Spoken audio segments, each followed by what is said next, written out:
Good evening. Welcome to Valdosta State University and a conversation with Misty Copeland. I am Wayne Plumley, the Dean of the Langdale College of Business, and to my left over here is Blake Pierce, the Dean of the College of the Arts, and the young person standing next to him is a young ballerina. And we would like to thank our sponsors for tonight's events, the Scruggs Company, eLead One, Fresh Beginnings, Coleman Talley Attorneys, Farmers and Merchants Bank, and Southern Pediatric Clinic. Let's give them a round of applause for bringing this in.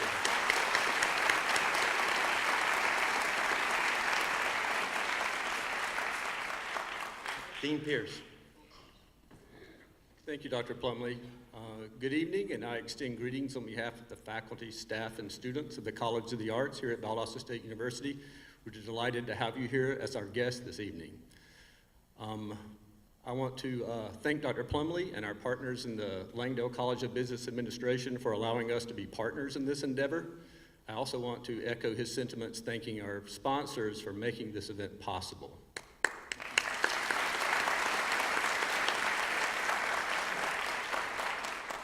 We're really excited to have Misty Copeland here. We had the opportunity to have her on campus a little earlier today. She spent some time with our dance majors, and correct me if I'm wrong, I think everybody had a pretty good time? That's great, that's great. It's always a pleasure to meet a great artist. It's a rare opportunity to meet an artist that's not only made an incredible impact in their field, but they've affected the discipline in a way that causes it to ask questions of what it is, what it can become, and what future it can give to the world. And Misty Copeland is that kind of artist. You noticed, and so we're thrilled to have her here this evening. You're going to really enjoy the presentation. You saw a trailer for a film, A Ballerina's Tale, before this event. That film will be shown in the Student Union Theater on Saturday, April 14th at 7:30. It's free for students with an ID. Thank you so much for being here, and we hope you have a great evening.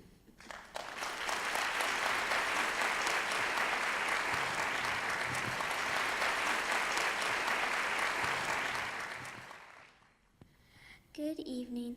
My name is Maddie Smith, and I have been a ballerina for 4 years. I was first introduced to Misty Copeland a few years ago while I was studying the artist Edgar Degas. He painted ballerinas in the late 1800s. While I was looking up images of his work, I came across the most beautiful photographs of a ballerina that I would soon grow to love. It was Misty Copeland. She had reenacted each picture and really made them come to life. I was instantly captivated and wanted to know more about her. I was so excited to find her book, Life in Motion, at the library. I even did a presentation in her alma class. There are not many African American dancers in the studio where I dance. I'm only one of a few. None of my teachers look like me either. It is so encouraging to see Misty paving the way for African American dancers. She inspires me to work hard so that I can be just like her. I am so excited to meet her in person tonight and hope to one day have the opportunity to see her dance live.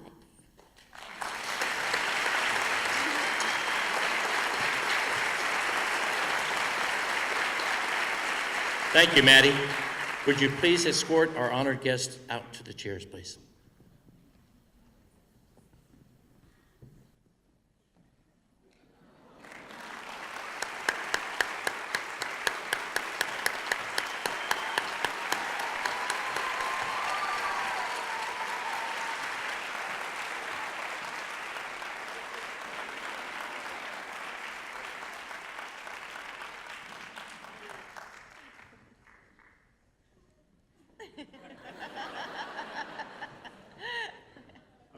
Until the applause died, because I was certain it was not for me.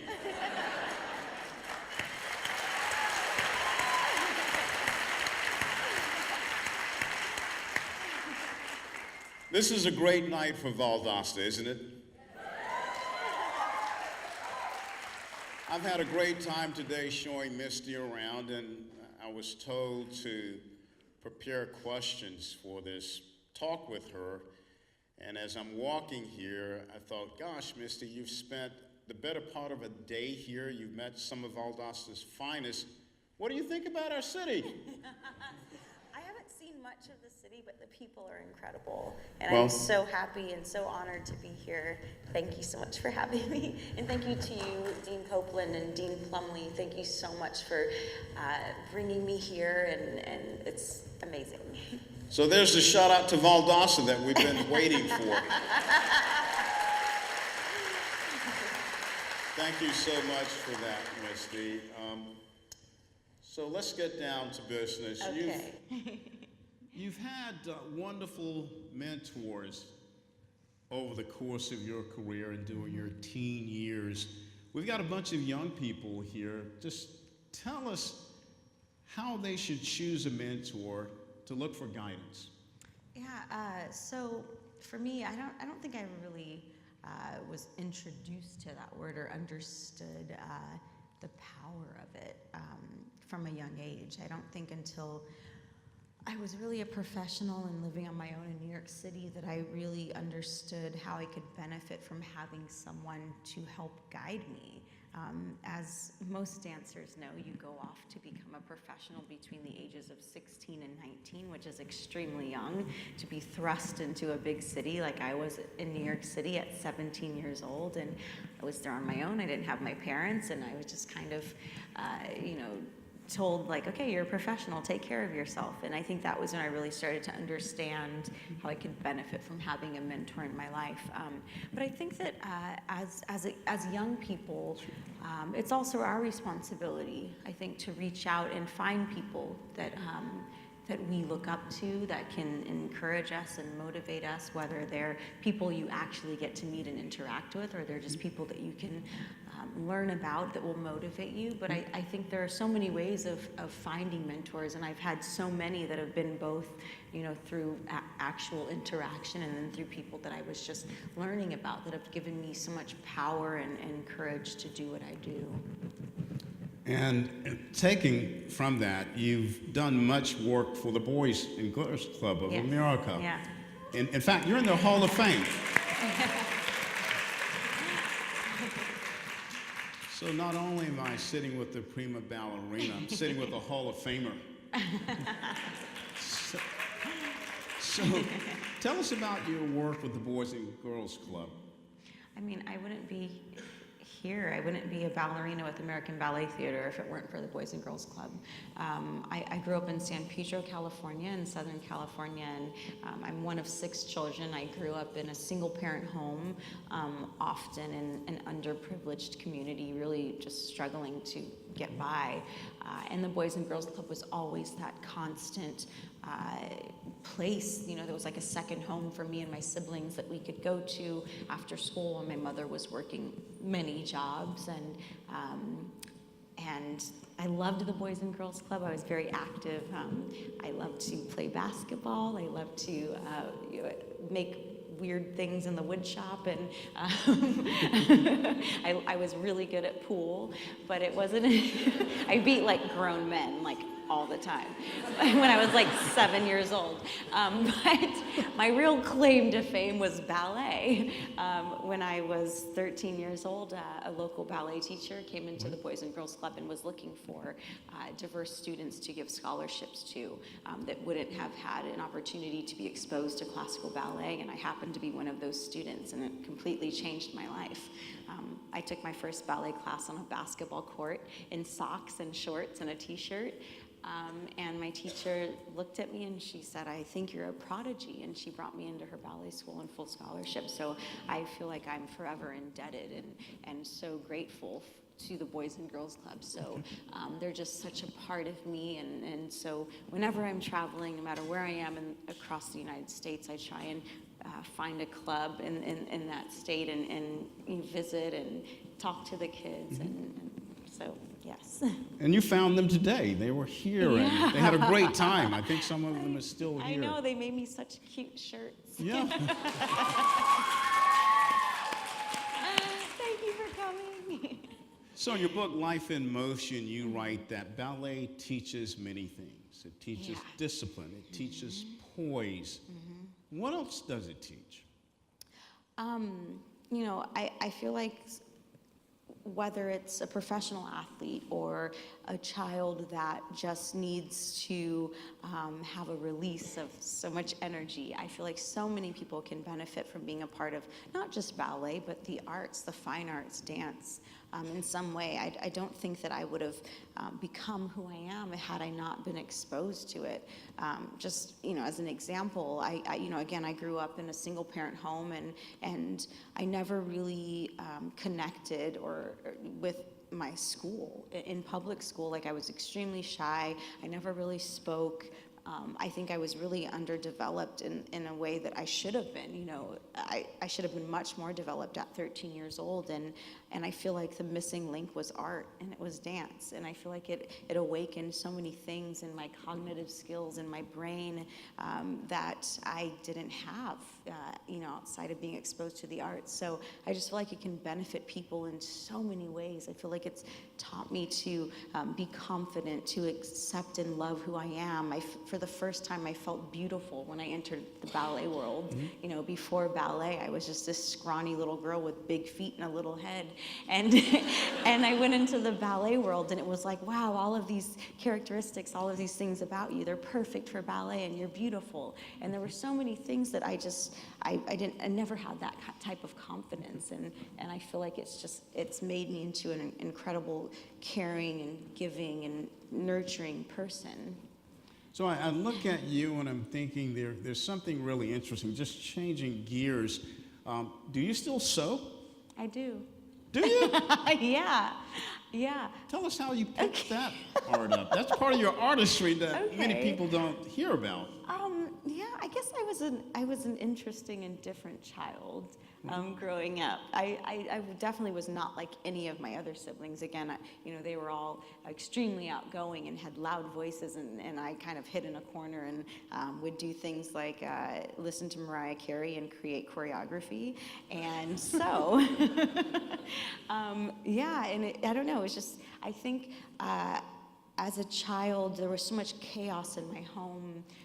My mother divorced many times. We moved from place to place. I was in different schools many times, and I think I was, I needed some type of structure, and I think that's why I was so, I fell in love with ballet so quickly. I think that it was something that I was lacking in my life, and I think something about sewing and all of that, there's just like a discipline and a structure to it that I needed in my life. But I think every ballerina sews. We have to sew our ribbons on our pointe shoes, but I was doing it before I was a dancer. I was like mending my brother's clothes and making their hems and sewing on their buttons, and I don't know what it was just I learned from firsthand experience that you like structure. Today you're telling me, let's get this thing going, Roy, you're too laid back.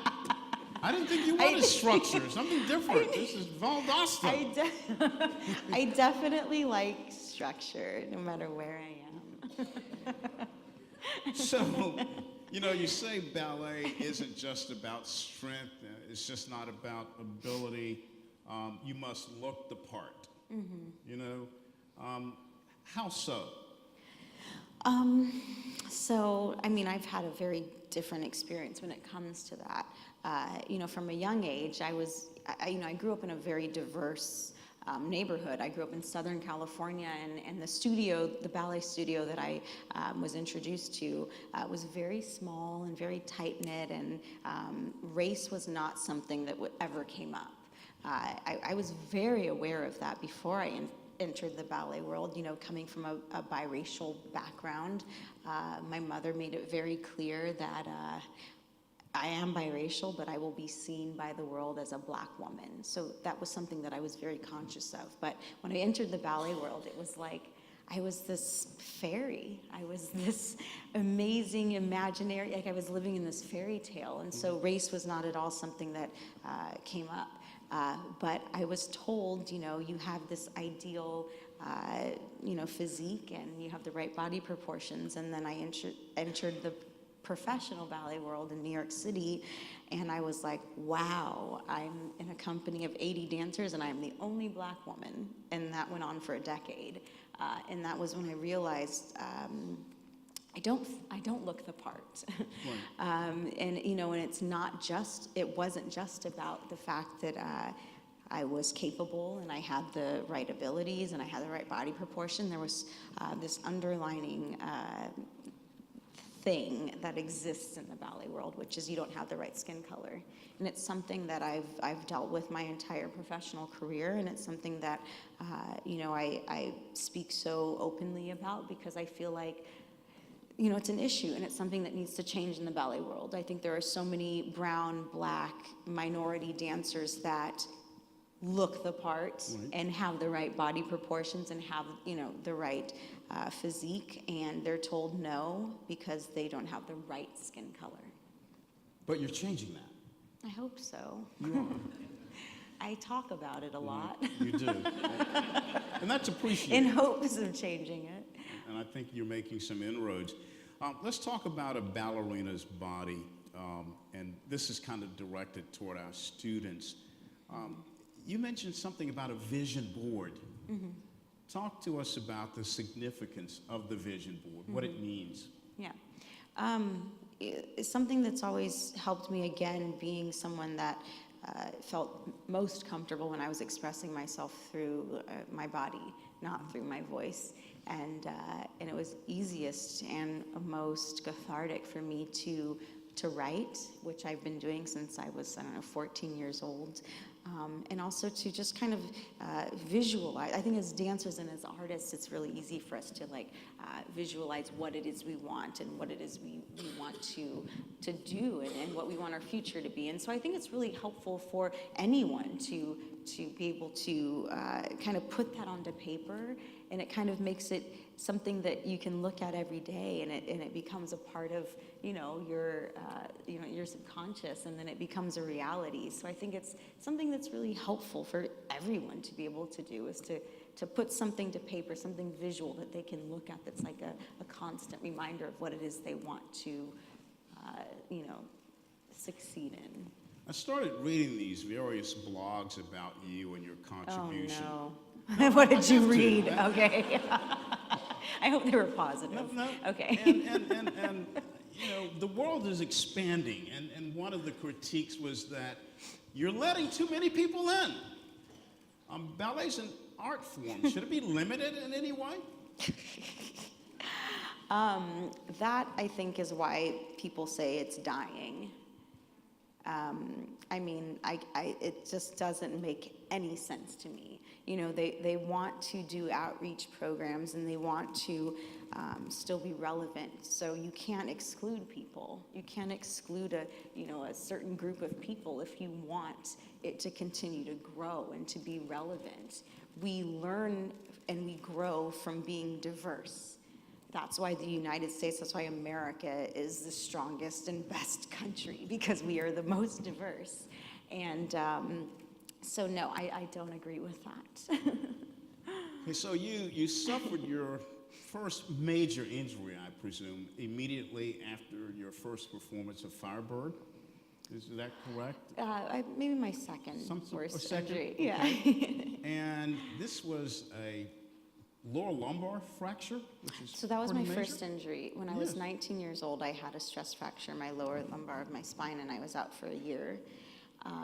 My second really most dancers have lots of injuries. I've had many. And then my second really major injury was, I don't know, maybe 5 or 6 years ago. And that was to my left tibia. That's And right. I had 6 stress fractures, and 3 of them were called dreaded black line fractures. So they were almost full breaks through the bone.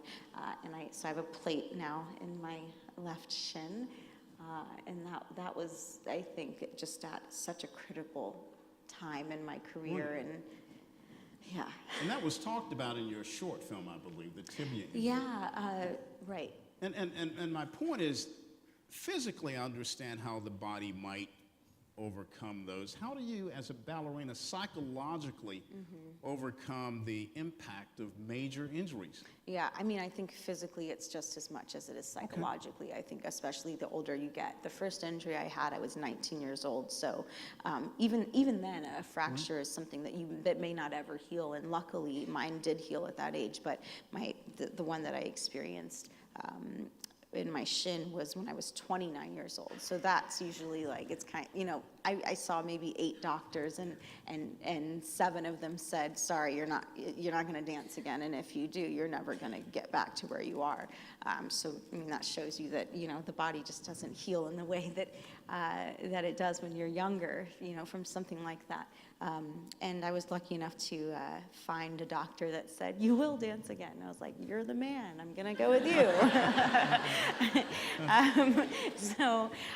But I mean, yes. So, you know, physically, you know, I just kind of was like, I hope this works and I'm just going to be positive. But yeah, psychologically and emotionally and mentally, I think it goes hand in hand with the physical, you know, healing. And that's something that I feel like I learned throughout the course of my career with all of the injuries that I had. But it's so important, I think, to stay mentally positive and just striving every day and not let yourself get down. And, you know, of course I had those days, but I had an amazing support system again. And, you know, one of my angels is my floor bar teacher that I met, you know, right before I had my surgery. And we were she would come to my apartment and, you know, I couldn't walk and she would like help me roll out of bed. And we would do a floor bar, which is a ballet bar without standing. And so I did that for maybe 6 months. And I would lay on my back and on my stomach and on my side, and I would do a full-on ballet class. So I was keeping my body in the right, you know, technique and strength that it needed to be, but also it just kept me mentally stimulated and motivated. So amongst athletes and high performers, they get into this zone. And I think in one of your books you talk about almost like being in a trance. Yeah. You know, how do you know you're there? I think you realize you're not there when you like snap out of it and you're like, oh my God, I'm on stage, I'm freaking out. You freak out on stage? I mean, I've had like very like minimal times that's happened, and I feel like that's happened because of getting too caught up in negative feedback. But I'd say the majority of the time that I'm on stage, I think I am in that trance, that I'm so present and in the moment that, you know, ballet is so much more than just the technique that we practice every day. But it's becoming a character and it's taking on these roles, and I feel like that's a strength of mine that I've learned the older that I've got. But yes, I've had moments when I've, you know, been so caught up in, you know, what people think of me and you know, reviews and things that are written, and I've had those moments maybe a handful of times when I'm on the stage and I'm like, oh my God, that crazy critic might be watching me right now and they're gonna write something horrible, and you're removed from your body. But I'd say for the most part that I'm pretty present. So your brother Chris, Chris Copeland. he made this comment to you. He says, oh gosh. Misty, dancers use their bodies, not their brains, and that kind of propelled you. And Oh, yeah. you say that you sometimes reflect on that, and that motivates you. When you have several siblings, of course, they say things all the time, and Right. I'm sure you've used some of those comments to kind of laugh about. Right. In And retrospect, they are funny. Right, yeah. That's something that's stuck with me, and you know, something that I've learned from my path and my experience of having a family that didn't grow up knowing and being educated in the ballet world, or what it was to raise and nurture a ballet dancer. We were all, you know, extremely naive and green when I entered into the ballet world at 13 years old. And so I understand now, looking back, you know, why my brothers may have reacted in a certain way, and you know, and have made those comments that, you know, we're not as physical as athletes, and we're not using our brains, and so that's something that stuck with me. But I feel like it's like a part of my mission and a part of why I helped to create this diversity initiative with American Ballet Theatre and the Boys and Girls Clubs called Project Plie, because I think it's important not just to diversify and educate our communities and the young people, but also their parents, and to bring in teachers that represent us in our communities and look like us, so that it's very well-rounded, and that everyone understands what it takes to create a dancer and an artist. So you spend a significant portion of your life trying to get to the ABT. And and at one point you considered leaving. There was this temptation from the Dance Theatre of Harlem. Why'd you decide not to go? It was an extremely difficult time as a young person. Again, I feel like my family didn't really understand, what it took and what it was I was really doing. I left, I think the day after I graduated high school. I was 17. I moved to New York City and became a professional, was taking care of myself. And I feel like I just didn't have a lot of support there in the city, and I was just kind of on my own. And it's hard, I think, as a young person when you are trying to figure out who you are and who you want to be, and you are literally surrounded by no one who has anything in common with you. And that's kind of where I was when I entered into ABT. And so I definitely had those doubts, like why am I any more special than any other black dancer that's come into this company? Why would I ever get an opportunity to go beyond the court of ballet? And then Arthur Mitchell called me, who is the artistic director and founder of Dance Theatre of Harlem, and he invited me to come take class with his company. And then we met afterwards, and he offered me a soloist contract with his company, which was a huge deal. And I definitely considered it, but I felt like ABT has always been my dream and always been my goal. Why should I let that go? I felt like it was kind of giving up and giving in to the ballet world by joining a company of black dancers and being comfortable and being surrounded by people that looked like me. I felt like this is my chance, and I feel like I have a responsibility by being in this company that's a white company to represent us and help open the doors for our future. Well, I wondered if you knew more, because the Dance Theatre then took a hiatus for several years. Well, that was the crazy thing, too, is that, I don't know, a month after he offered me the contract, then I heard that they were no longer in existence, and I was like, thank God I didn't take that contract. But it was a huge loss to the ballet community, a huge loss. Well, a huge loss in the sense that it may have stymied the development of ballet in terms of reaching people that had not reached before. Diversity, absolutely. And then you came along, you probably transcended that. Oh, I think it would have been helpful had they been in existence still. It was extremely difficult, I think, to have this company that there is no other company like them. Right. What Arthur created was a space for black dancers to go and grow and have a professional career when no other company was giving them that opportunity. But I feel like now we have an opportunity to have a company like that, but to also enter into other companies and be able to be given an opportunity. Well, there's Misty Copeland, and there's Misty Copeland, the ballerina.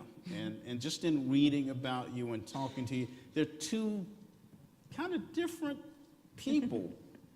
Talk to us about that, because in the one sense, there's Misty Copeland, the ballerina superstar, and then there's this woman who's gorgeous, who's in these commercials, and I don't really think of you as a ballerina when I see you in those. And then you're in these fashion magazines, and that's another Misty Copeland. Okay. I don't think I've ever thought of myself in those ways, but... You haven't? No, I see myself as like a performer and then who I am in my everyday life. Right. But, I think that I just feel so grateful for all of the opportunities that I have and all of the incredible platforms that I've been given to bring ballet to more people and to speak about the lack of diversity. And, I'm a performer, and I feel like when I have to be on, I am on. But in my everyday life, I feel like I'm very relaxed and very, quiet. And I like to be at home cooking and listening to Sade or Drake and and not really, and so I don't know. I feel like I definitely have a good balance in my life and an amazing husband that understands all of those crazy aspects and all of me. So I was curious, you suffered migraines for a big part of your teenage years. Yeah, I haven't talked about that in so long. Suddenly they went away. Yeah. Was that because you'd achieved this pinnacle almost? No, absolutely not.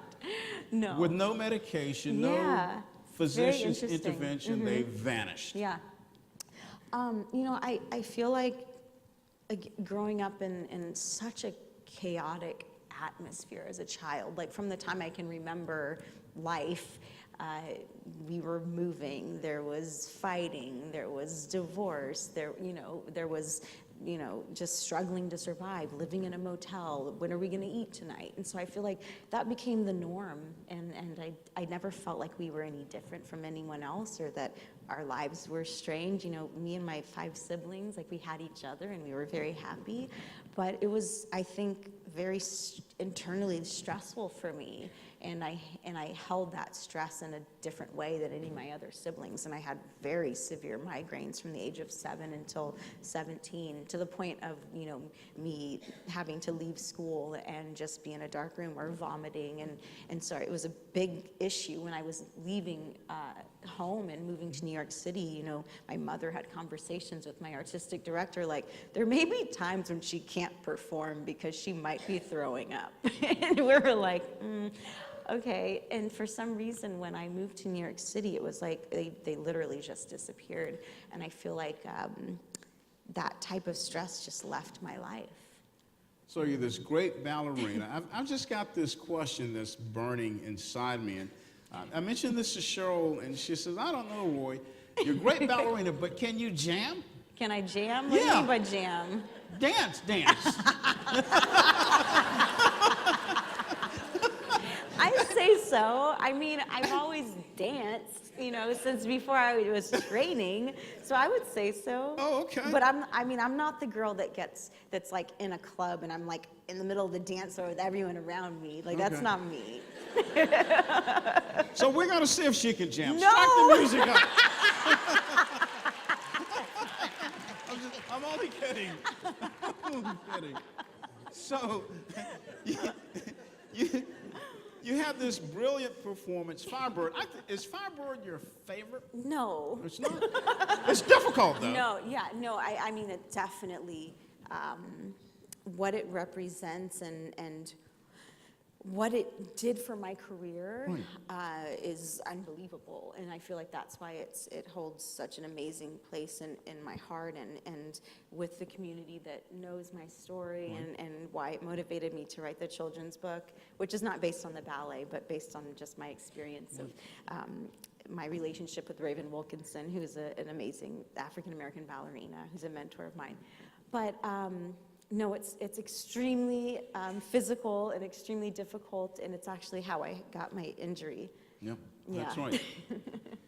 So you had this brilliant performance in Firebird. There were several New York Times pieces, and one says, quote, you should be promoted for artistic reasons as well as political reasons. Political reasons? That struck me as an odd comment. Yeah, it's a very interesting and difficult position to be in, especially in the age that we live in today, where everyone is a critic, everyone's a journalist, and everyone has an opinion on social media. So I understand that some people feel like, okay, there's been enough time. There has to be a black dancer to become a principal ballerina in a major ballet company. So even if it's for political reasons, we should do it. And I never necessarily believed that, and I feel like because of my slow rise and not meeting my manager until I was, 28 years old, that people don't really understand the long journey and path I've been on. I've been in American Ballet Theatre for 18 years, and that's a very unusual amount of time that someone spends, and the slow rise that dancers, most dancers, if you're going to be a principal dancer, you're probably a principal dancer within the first 10 years of your time in a company. So for people to say, that I've been promoted, which people say I've been promoted for political reasons, it just doesn't make sense. 18 years later. So you perform with Prince. Yes. And when you perform with Prince, there were those who said, well, she's expanding ballet, but this may be a mite too far. Mm-hmm. What was your reaction to that? I think that at some point, Well, first of all, again, I've never fit into the mold of what's expected in ballet, and so I feel like I've allowed myself to dream and to know that my path isn't going to be like anyone else's. So when Prince reached out to me, of course I was curious, and I was like, why is he calling me? Like, what am I gonna do with him? And so I ended up filming a music video with him, and we got to know each other over the course of 5 years, and I ended up traveling the world with him and going on tour whenever I wasn't dancing with ABT, and I just felt like, getting on the stage with him and seeing him as an artist and seeing how much he respected other artists and all of the work that he did to find out about in ways to enrich who he was as an artist. He was very open to doing research about other people, and I just had so much respect for him, and I just felt like for me to be on stage with him, I'm reaching such a diverse and different audience than who might be coming to the Metropolitan Opera House. And I feel like it definitely paid off because it's been, 10 years. And to this day, I still meet people that come to me and say, the first time I saw you dance was with Prince at Madison Square Garden, and now I subscribe to American Ballet Theatre and I come all of the time. And it's like, that's why I wanted to do what I did. And I didn't care if there were some people that just didn't get it and that were going to be ballet snobs and say, you shouldn't be dancing with, this pop rock star. And I feel like in the long term, it's reaching more people, and I feel like that's so much part of my mission. And your mother was really happy too. Yes, my mother is a big Prince fan. So, you're really athletic, you're graceful, and there's a lot of discussion about this whole idea or dichotomy, I guess, between classical ballet and modern day ballet. Talk to us about the difference and how they're different and how at some points they merge. I think that the ballet technique is something that's so smart and so brilliant that it's stayed the same for hundreds of years. Right. But I feel like in terms of the body types and the people that are involved and choreography, that's something that's ever evolving. And so I don't feel like we're really stuck in any way. I feel like we learn from bringing those things together, whether it's having more contemporary works, and a lot of the more contemporary works are more athletic, so it changes the way the ballerina's body is. I think that's something that's ever evolving, which is why it's so crazy when people just have this idea in their head that, dancers don't eat and they're all extremely thin, and they're, it's something, if you look at dancers in Degas paintings, they were very full and soft and feminine and had breasts, and then, it's something that changes and evolves with choreography. And so I think that just reflects, again, where we are and bringing different types of dance together. And I think it's beautiful, and it's where ballet is headed. I realize that you're truly committed to your art because we set this schedule up for you, and Gilda, your manager, calls and she says, Misty wants to practice with the students in the dance department. And I said, practice?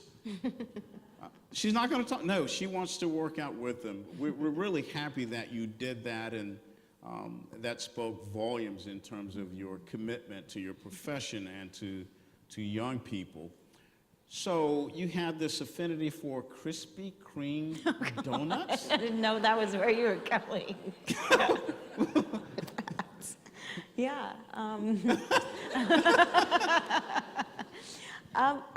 So again, growing up the way that I did, that nutrition and diet was not something that I was ever taught. Again, it was, what we could afford and what was available to us. So that was never something that I thought about. And as a dancer and as an athlete, it's so extremely important to think about how you're fueling your body.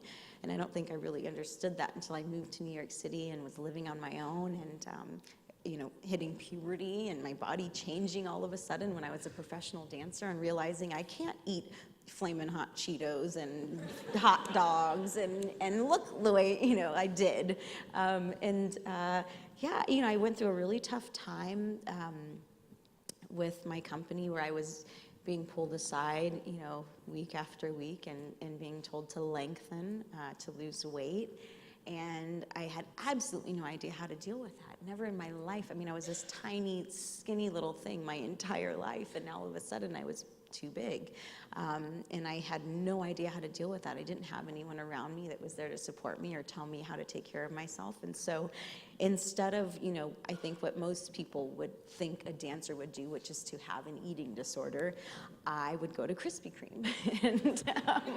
and it became this emotional outlet where I would go home and I was too embarrassed to walk into Krispy Kreme because in my mind I was thinking, everyone's thinking, why is this big ballerina eating a dozen Krispy Kremes?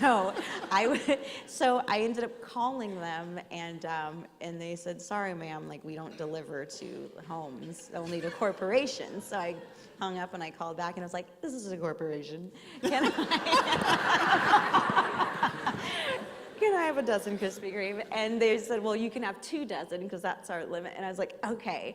And it became this thing that I was doing, that was hurting me in the long run. But something that, it's funny to look back on now, but it took me time of, finding people that were going to be there to support me and help me to, and my husband was a big part of that, and understanding that looking at food in a different way, that I'm an athlete and I need to fuel my body and I need to, it needs to be nutritious and keep me going throughout the day.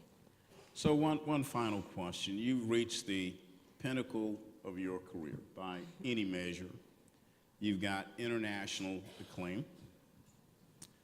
You started later in ballet than most. And you mentioned this. I was not going to bring this up, but you mentioned age and the fact that as you get older, your body starts declining. Have you thought about the R word as in retirement? And what are you going to do when you finally hang up your point shoes? I have thought about it probably for the last decade because I've been asked it in interviews for the last decade. Sorry. No, you're not the first. It's okay. No, I think that it's normal, and I think that it's good for a professional dancer to be thinking ahead. I think it's been kind of a pattern of professional dancers, and what we do, it's like, oh, you have to be so present, you have to be so dedicated and so focused that all of a sudden you blink and your career's over and you're 30 something or 40 and you're like, what am I going to do next? And I think that it's really healthy and good for us to kind of be thinking about that already as professionals. With that said, I don't really know what I'm going to do, but I feel like I have so many incredible things that I'm so fortunate to be a part of outside of my professional career, but all of it is connected and related to ballet in some way, and I did that intentionally because I feel like it's my purpose, and I feel like I'm here to be a part of the ballet world and to give back and to represent, and so I know that I will forever be a part of helping to continue the conversation about diversifying classical ballet and bringing it to more people, making it as relevant in the United States as it is in Europe, bringing it into more schools. Like, we need to have more arts and dance in public schools, and that's something that I feel so passionately about. I'll continue to write books, and I feel like I'm just going to stay open and let the wind take me wherever it's supposed to. We've got the provost here. Maybe we can sign you onto a contract with the Student Arts. Well, Misty, this has been really good. I thank you so much. Thank Dean you so Plumley, Maddie. Thank you. Do you want to take a couple of questions, Misty? Sure, yes. Okay. We're probably going to limit the questions to a few. She's been on the road a lot. She was in China last week. She was in Columbus, Ohio last night, and we've worn her out in Valdosta, so we can probably take 5 or 6 questions.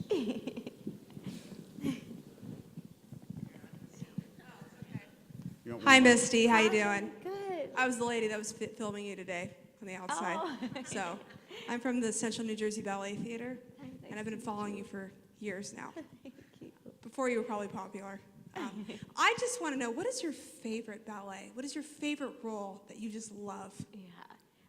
It's taken me a long time to get to this point of really knowing what I feel like I'm good at. And I think the more that I've been given opportunities to do principal roles, and the more that I'm evolving as a person and as a woman, I feel very passionate about acting on stage, not like with my words. And so Juliet is my absolute favorite role that I've ever performed.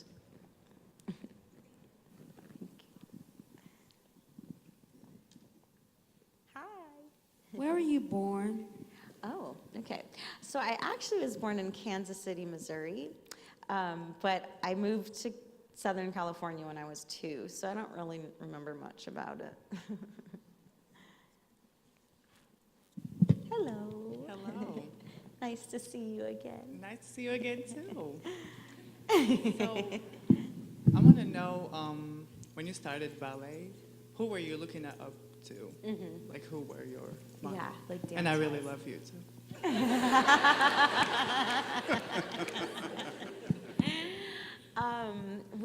When I started dancing at 13, American Ballet Theatre was immediately the company that I was introduced to.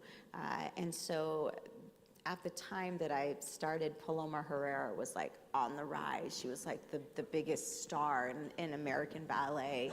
So she was definitely someone that I was like obsessed with. And it's so crazy that I ended up dancing with her for, I don't know, 16 years of my career, and really getting to know her and writing about her in my memoir and having her read it. So it was really crazy. It all came full circle. What inspired you to dance? Definitely music. Again, like ballet was not something that I ever was passionate about or was educated about or knew about. So that was not something that was on my radar. So it was definitely, watching MTV and BET and seeing music videos. Like that was literally my only experience and exposure to dance. Like that was all I knew. So, I naturally was creating and choreographing just because I was motivated and inspired by music. And I feel the same way to this day. I've been dancing for 10 years now, and I danced at ICSB, International City School of Ballet, for like my whole life. And my biggest question is, when you caught yourself getting distracted in achieving your goals, what did you do to refocus yourself in the right direction? Yeah, that's a great question. I feel like the moment that I wasn't completely focused and present, I started to see a decline in like the parts I was given and the opportunities, and so I feel like it was kind of easy for me. Like the moment that I saw like this amazing opportunity slipping away, it was like rethinking like why are you passionate about this? And I think that's something that every dancer should continue to remind themselves, like, why am I doing this? Even as a professional, I think we get kind of caught up in the lifestyle, and we get tired, and we lose motivation. And I think that every so often we have to just remember like why it is we do it. And if you lose that passion and you lose that love, I think you should stop, because then the work is so hard that if you don't enjoy going on stage and performing, it's just not worth it. What did you love about ballet the most? Sorry, can you say it again? What did you love about ballet the most? There's so much I love about it. I think being a Virgo and just being so crazy and like disciplined, I love everything about it. I love the fact that if you take a day off from class, like you literally feel like you've never danced a day in your life. And just that commitment and that dedication and it just makes you feel like you're a part of something that's so much bigger than you. And I think that's so amazing and beautiful. If you had a choice, would you rather pick fame or family? Family, no question.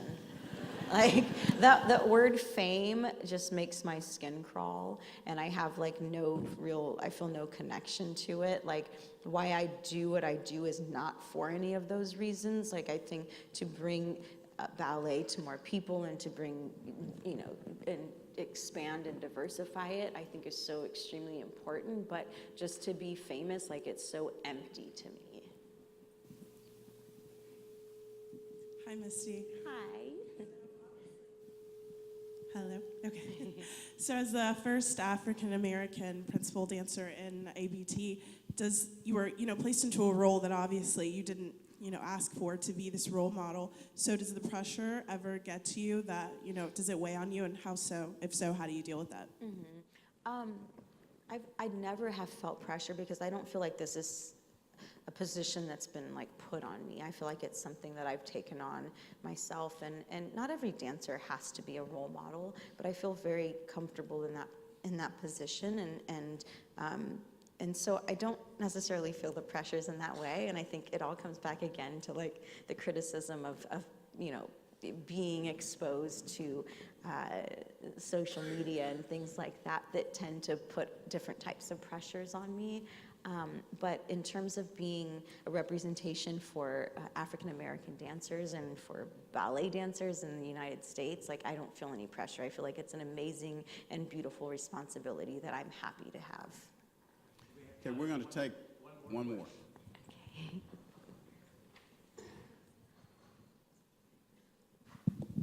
Misty, thank you so very much for being you, number one.